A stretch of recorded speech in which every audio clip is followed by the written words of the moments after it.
warahmatullahi wabarakatuh. Waalaikumsalam warahmatullahi wabarakatuh. Alhamdulillahirabbil alamin wassalatu wassalamu ala asyrofil anbiya'i wal mursalin nabiyina Muhammadin wa ala alihi wa sahbihi ajma'in. Rabbi shrahli sadri wa yassirli amri wahlul 'uqdatam min lisani yafqahu qawli amma ba'du. Pertama-tama, marilah kita panjatkan puji syukur kepada Allah Subhanahu wa taala. Berkat rahmat, hidayah dan karunia-Nya, kita bisa bertemu kembali pada acara pengajian rutin keluarga dalam keadaan sehat walafiat.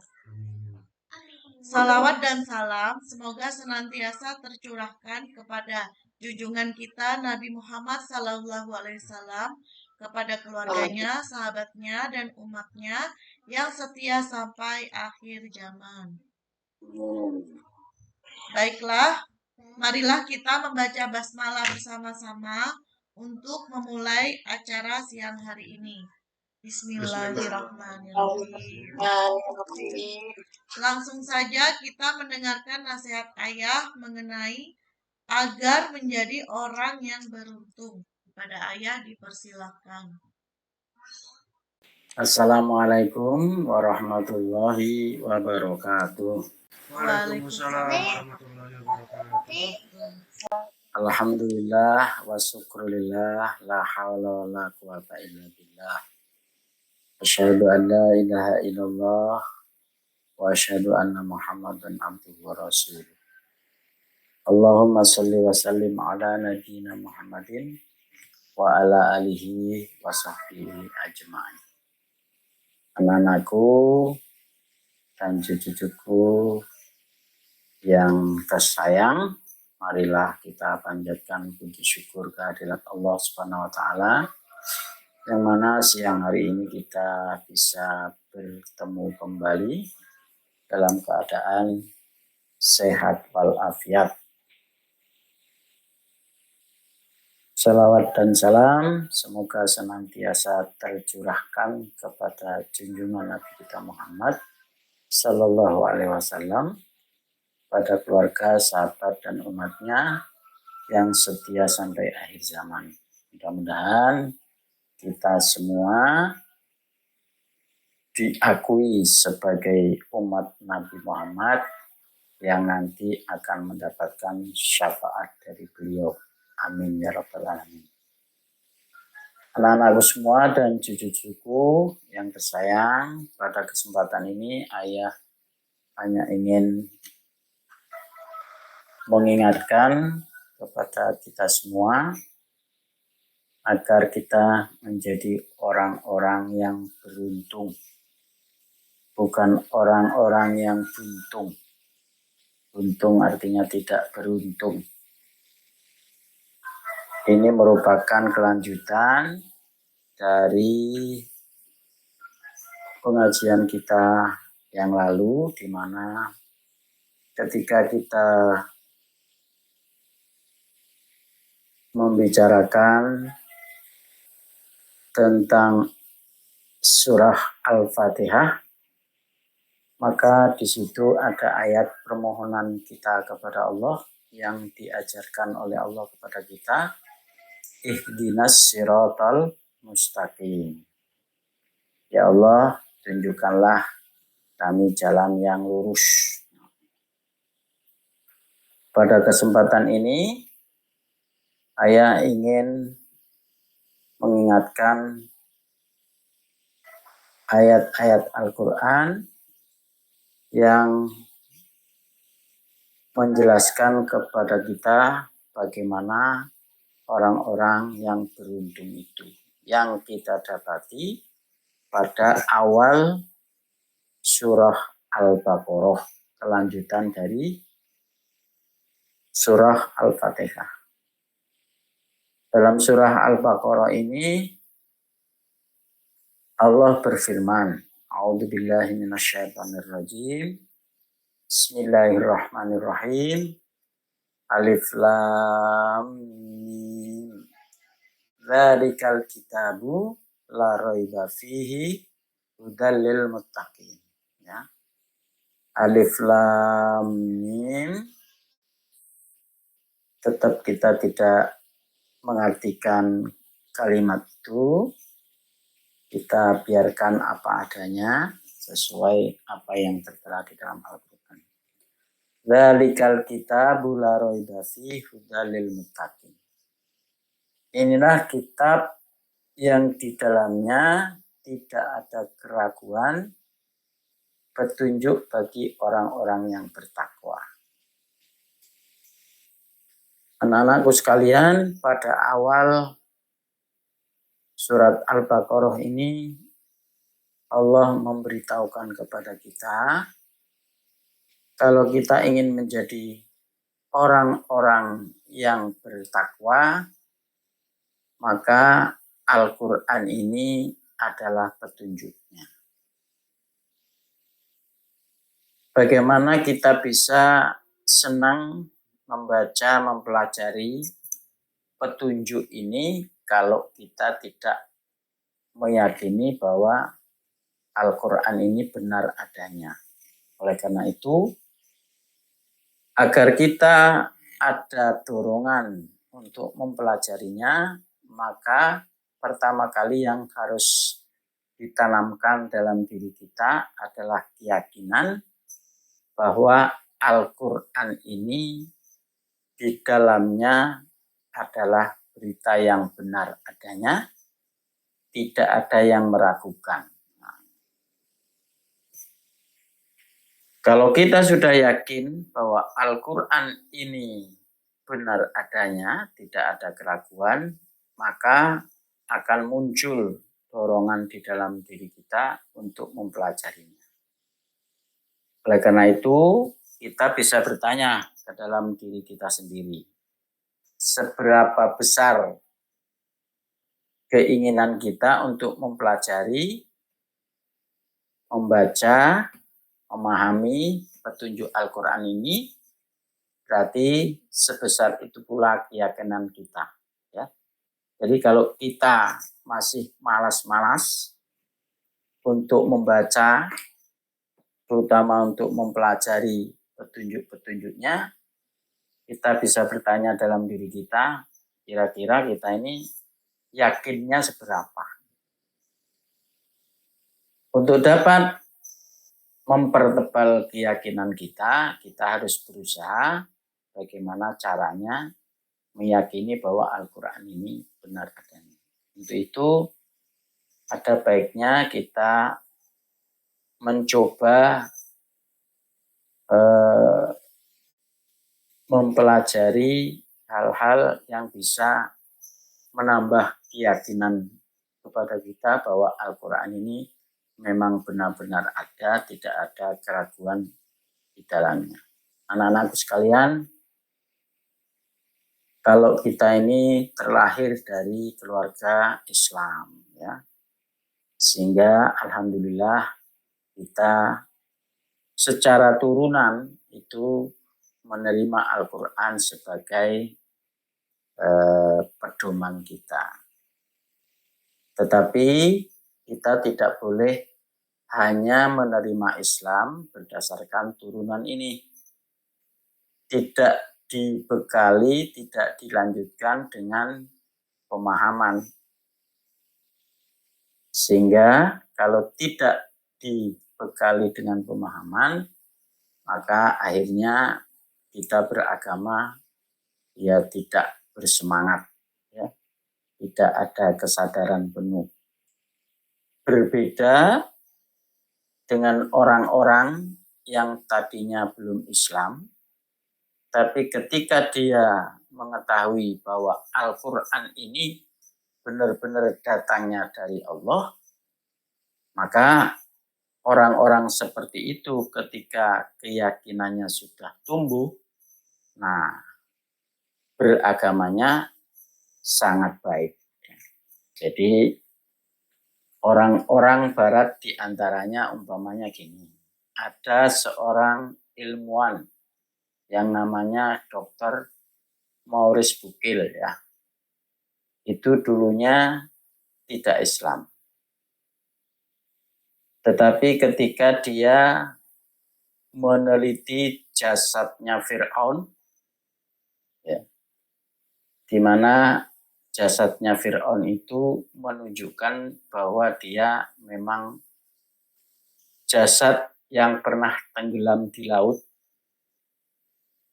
Dia teliti, dan Al-Quran menyatakan bahwa Fir'aun itu tenggelam di laut dan jasadnya itu dipelihara sebagai bukti kebenaran Al-Quran. Maka dengan meneliti jasad itu ternyata apa yang dikatakan Al-Quran itu benar. Maurice Bucaille ini bukan memahami katanya, tapi dia sendiri menyelidiki keadaan seperti itu. Karena apa yang dikatakan Al-Quran itu sesuai dengan apa yang diteliti oleh dia, dilihat oleh dia, diamati oleh dia, maka dia menyatakan bahwa Al-Quran ini memang benar dari Allah. Ya. Oleh karena itu dia kemudian menyatakan diri sebagai orang Islam. Karena apa? Karena dia melihat kebenaran yang diinformasikan, dijelaskan di dalam Al-Quran sesuai dengan ilmu pengetahuan. Banyak contoh seperti itu. Di antaranya di dalam Al-Quran, ya, salah satunya itu ya, di surat Ar-Rahman, A'udzubillahi minasyaitonirrajim, marajal bakhraini yaltaqiyan bainahuma barzahul la yabghiyan. Dia membiarkan dua laut mengalir yang kemudian keduanya bertemu. Di antara keduanya ada batas yang tidak dilampaui oleh masing-masing. Jadi Al-Quran di sini menjelaskan bahwa di laut itu ada dua air yang bertemu, ya, antara air laut asin dan air laut tawar. Itu kelihatan batasnya, mereka bertemu, dan yang satu dengan yang lainnya tidak bercampur. Ini di dalam Al-Quran dikatakan begitu. Padahal kalau kita pikir, Al-Quran ini kan disampaikan oleh Nabi Muhammad. Ya, Nabi Muhammad itu orang yang dikatakan sebagai orang yang ummi, tidak bisa nulis, tidak bisa baca.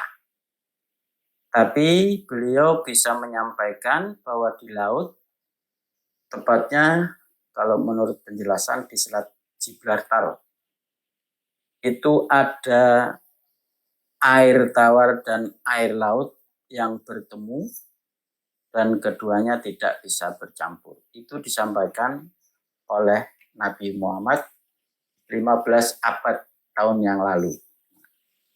Sekarang kenyataannya ternyata memang ada itu. Itu bisa dilihat, bisa dibuktikan.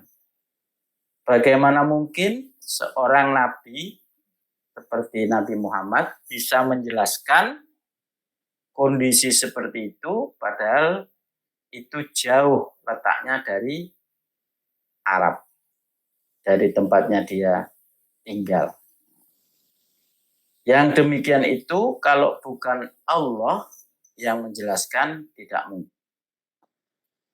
Sehingga dengan adanya penjelasan seperti itu kita bisa mengambil kesimpulan bahwa kalau bukan Allah tidak mungkin bisa menjelaskan seperti itu. Oleh karena itu benar apa yang dikatakan di dalam Al-Quran, dzalikal kitabu la raiba fih. Inilah kitab yang di dalamnya tidak ada keraguan, ya. Semua isinya itu benar dan itu harus diyakini oleh kita. Dan kita bisa membuktikan kalau kita belum tebal keyakinannya, mungkin bisa kita cari buku-buku yang menjelaskan mukjizat Al-Quran sehingga menambah keyakinan kita bahwa Al-Quran ini memang benar-benar firman Allah, bukan buatan Nabi Muhammad.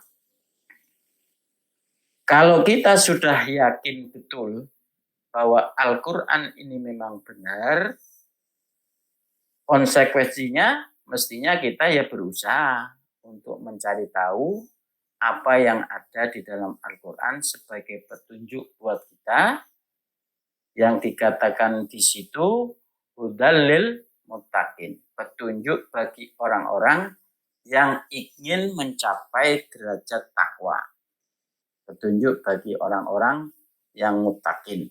Jadi di dalam tafsir Al-Azhar yang ditulis oleh Bu Yamka, artinya dikatakan petunjuk bagi orang yang hendak bertakwa kepada Allah.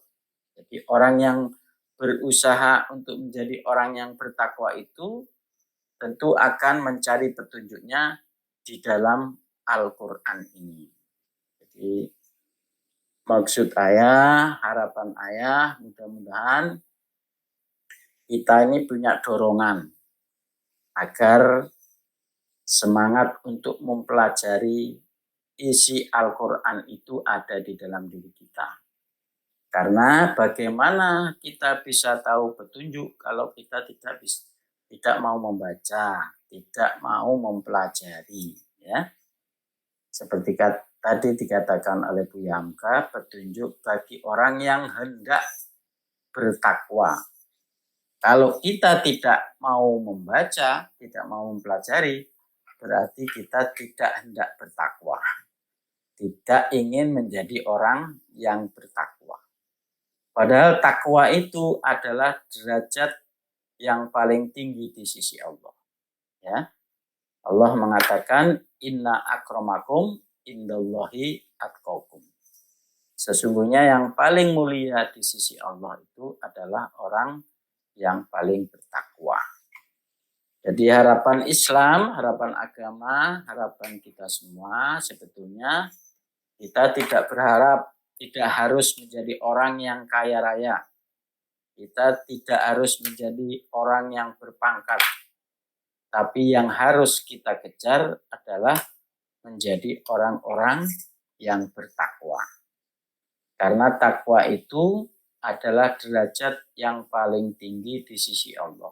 Jadi kalau kita ingin mendapatkan tempat yang bagus nanti di akhirat, maka yang harus kita usahakan adalah menjadi orang-orang yang bertakwa.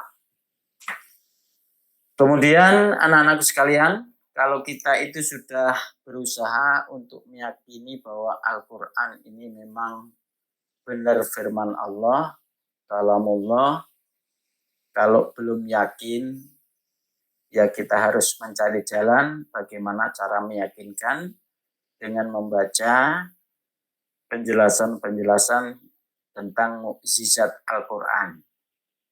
Karena yang ditinggalkan oleh Nabi sekarang ini hanya Al-Quran ini. Mukjizat yang terbesar dari atau bagi Rasulullah adalah Al-Quran. Karena Al-Quran itu bisa dibuktikan kebenarannya sampai kapanpun. Seperti contohnya tadi, ya. Dua laut yang bertemu, tawar dan asin di satu tempat. Dulu, zaman Nabi, zaman sahabat, tidak ada yang tahu itu. Apa maksudnya? Jadi kalau zaman dulu mungkin tidak dianggap mukjizat karena orang-orang dahulu nggak tahu. Tapi ketika sekarang orang-orang sudah bisa membuktikan bahwa ternyata memang benar ada dua laut yang bertemu, yang salah satunya tidak bisa bercampur keduanya, maka kita menyatakan bahwa itu mukjizat dari Al-Quran yang membuktikan kebenaran isinya.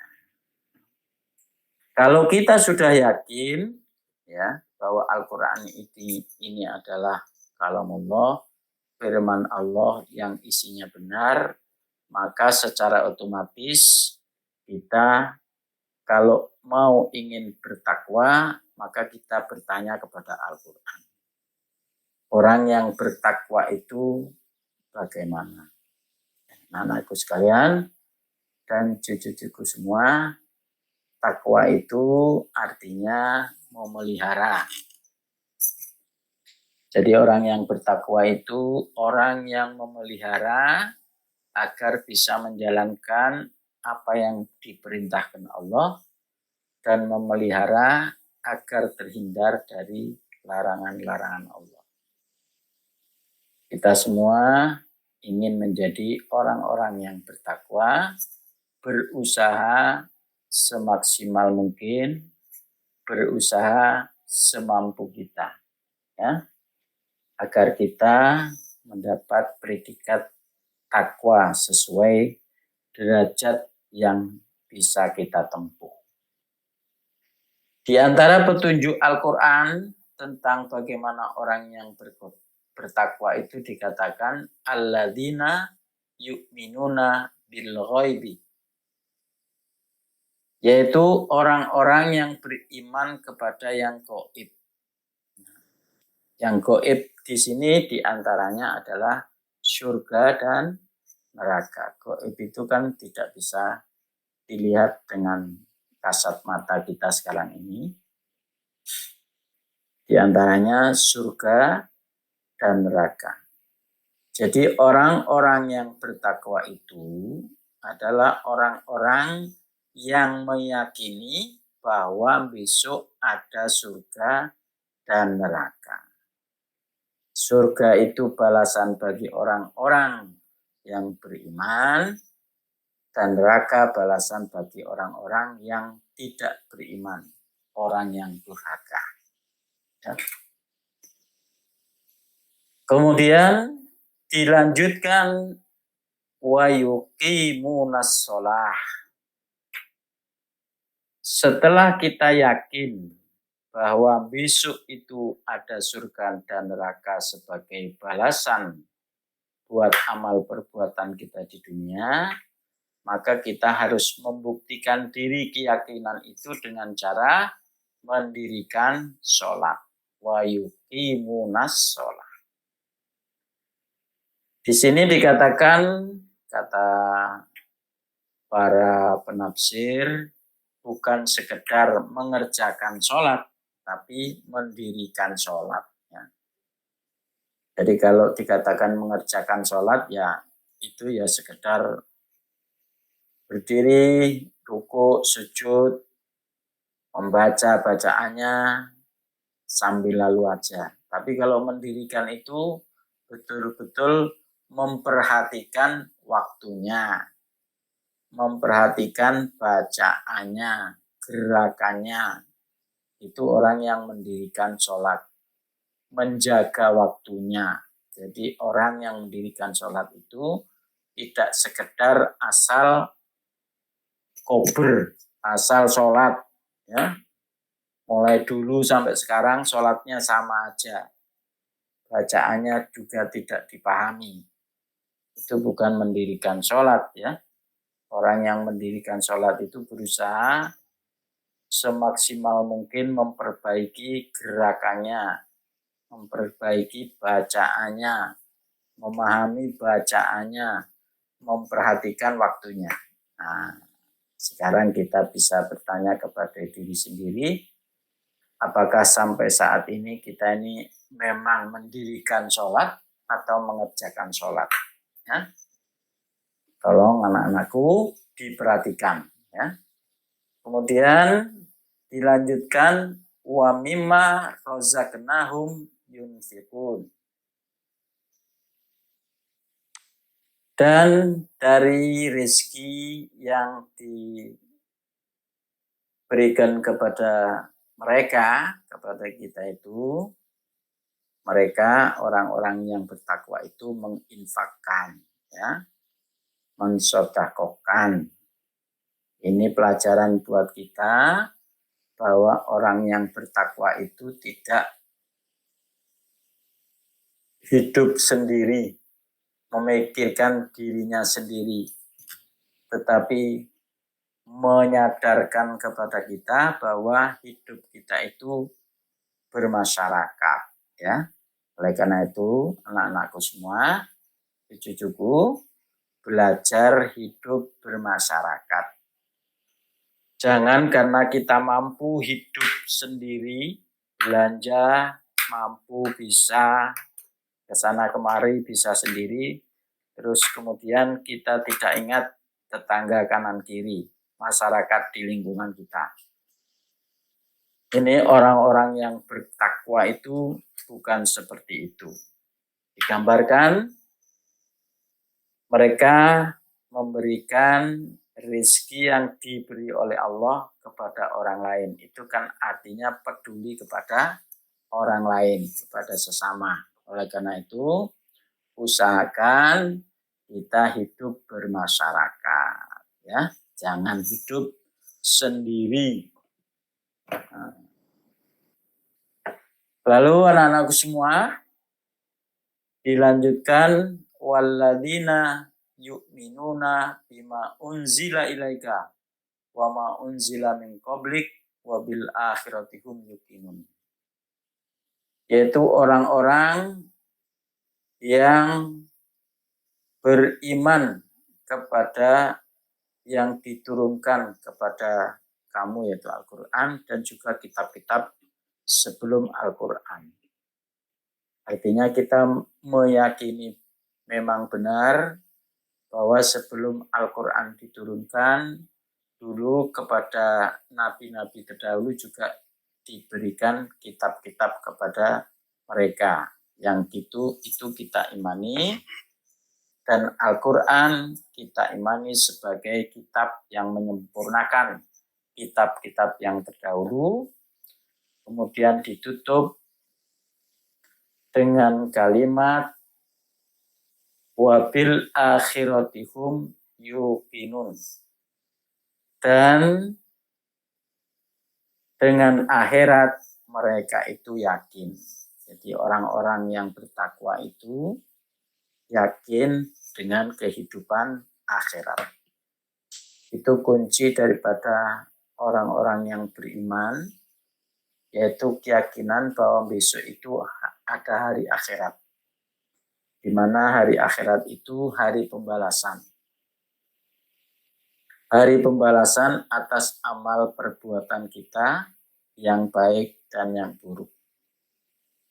Dan yang perlu diingat oleh anak-anak, bahwa kita menuju akhirat itu tidak harus tua, tidak harus menunggu nanti, tapi setiap saat. Ya. Saya sendiri kalau mau tidur itu mikir, kira-kira besok masih diberi kesempatan enggak untuk hidup. Ya, anak-anakku semua juga harus mikir gitu, ya. Untuk apa perlunya? Agar ketika kita bangun itu ada dorongan buat kita supaya hidup pada hari itu bermanfaat. Jadi kita tidak membiarkan waktu terbuang begitu saja, sehingga harus kita isi dengan amalan-amalan yang bisa membuat kita menjadi orang yang beruntung nanti di akhirat. Nah, itu tujuannya itu. Jadi kalau mau tidur, kita bermohon kepada Allah, mudah-mudahan ya Allah ditambahi umurnya, dibangunkan besok, dan begitu dibangunkan oleh Allah, apa yang harus kita lakukan? Yaitu pertama kali sholat.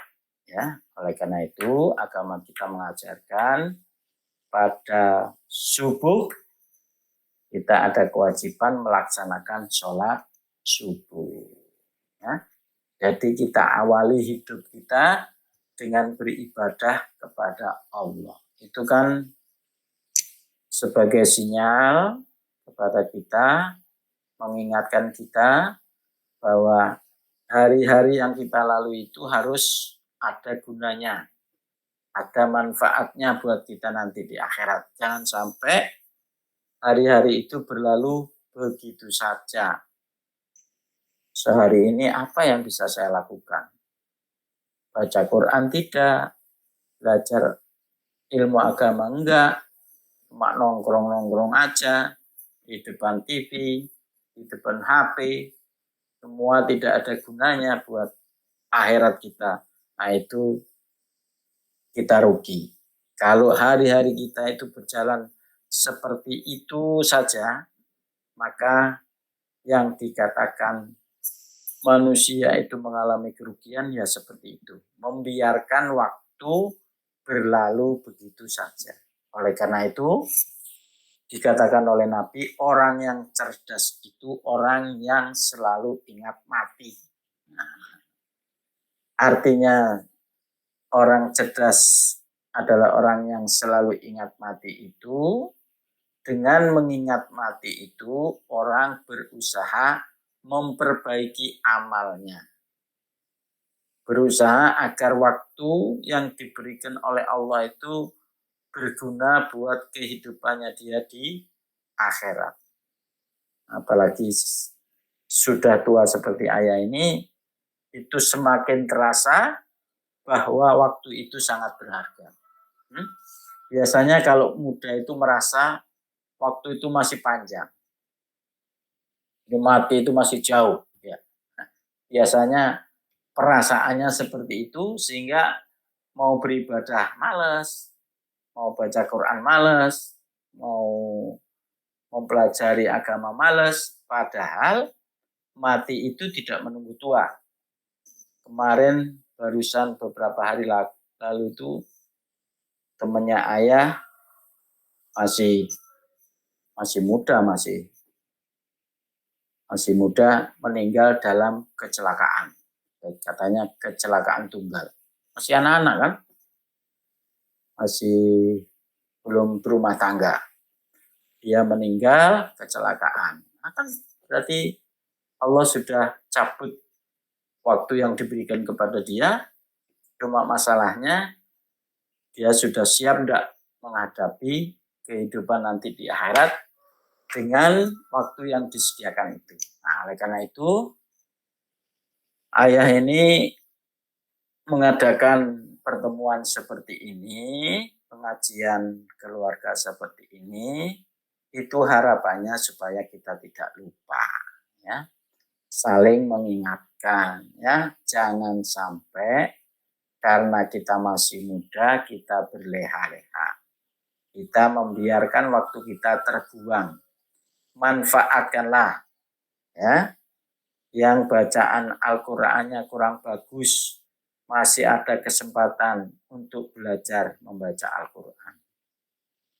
Yang belum memahami Al-Qur'an, waktu kita masih ada untuk belajar memahami Al-Qur'an, memahami hadis sunnah-sunnah Nabi, ya. Makanya ayah itu menyediakan perpustakaan sebanyak-banyaknya itu supaya ketika kita butuh penjelasan mengenai satu masalah itu sudah tersedia bacaannya, jawabannya di situ.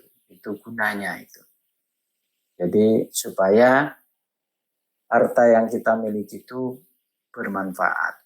Jadi mudah-mudahan nanti perpustakaan ayah itu bisa bermanfaat buat anak-anak dan cucu-cucu ayah. Ya.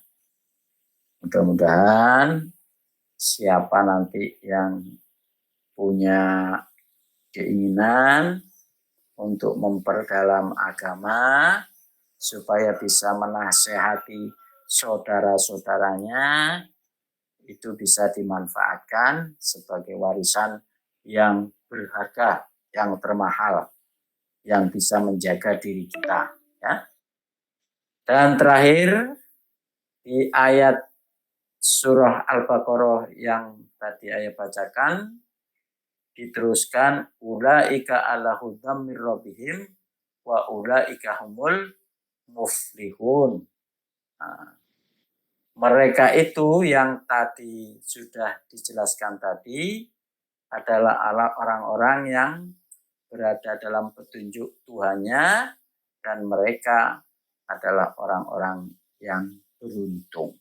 Nah, itu tadi makanya judulnya agar menjadi orang-orang yang beruntung. Kalau kita perhatikan sebetulnya kan syaratnya nggak banyak itu, ya. Yang tadi kita baca di awal surat Al-Baqarah itu, ya. Harus yakin bahwa Al-Quran ini memang benar dari Allah, dan dengan keyakinan kita itu kita terdorong untuk mempelajarinya, apa petunjuk yang ada di dalamnya, kemudian kita membuktikan keyakinan dengan mendirikan sholat, ya, terus memberikan sebagian rezeki yang kita terima kepada orang lain sebagai wujud bahwa rezeki itu dari Allah dan bukan untuk kita sendiri. Yang penting bukan besarnya, tetapi kemauan kita untuk berbagi nikmat yang kita terima, untuk berbagi rezeki yang kita terima dari Allah Subhanahu wa ta'ala, bukan semata-mata karena kepandaian kita, ya, bukan semata-mata karena keterampilan kita, tapi semata-mata karena pemberian dari Allah Subhanahu wa ta'ala. Anak-anakku sekalian dan cucuku semua, mudah-mudahan kita semua menjadi orang-orang yang bertakwa. Untuk itu kita berusaha semaksimal mungkin, semampu kita jalankan agar kita menjadi orang-orang yang beruntung nanti di akhirat, ya. Tidak ada yang tidak beruntung. Demikian anak-anakku semua dan cucu-cucuku semua, mudah-mudahan Allah membimbing kita dan memudahkan kita untuk mempelajari petunjuk dan menjalankan setelah kita tahu petunjuk itu. Billahi taufiq wal hidayah. Assalamualaikum warahmatullahi wabarakatuh. Waalaikumsalam warahmatullahi wabarakatuh. Alhamdulillah, terima kasih Ayah nasihatnya. Mudah-mudahan bermanfaat buat kita semua. Dan mudah-mudahan kita termasuk orang-orang yang bertakwa kepada Allah Subhanahu wa ta'ala dan menjadi orang yang beruntung di dunia dan di akhirat. Amin. Mari kita tutup acara siang hari ini dengan membaca hamdalah dan doa penutup majelis. Alhamdulillah. Subhanakallahumma wa bihamdika. Sekian dari saya dan mohon maaf apabila ada salah kata. Wassalamualaikum warahmatullahi wabarakatuh. Waalaikumsalam warahmatullahi wabarakatuh.